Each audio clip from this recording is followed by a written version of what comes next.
রাসূল সাল্লাল্লাহু আলাইহি ওয়াসাল্লামের কোন কন্যা সর্বপ্রথম ইন্তেকাল করেন? এ যায়নব রাদিয়াল্লাহু তাআলা আনহা, বি উম্মে কুলসুম রাদিয়াল্লাহু তাআলা আনহা, সি রুকাইয়া রাদিয়াল্লাহু তাআলা আনহা, ডি ফাতিমা রাদিয়াল্লাহু তাআলা আনহা।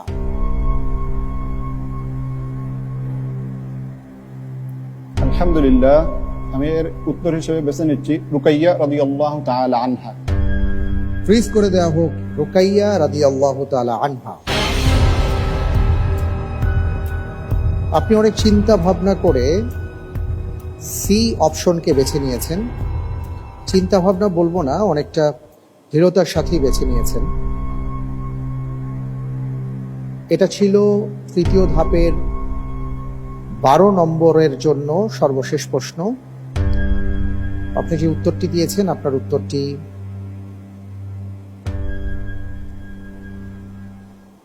সঠিক হয়েছে।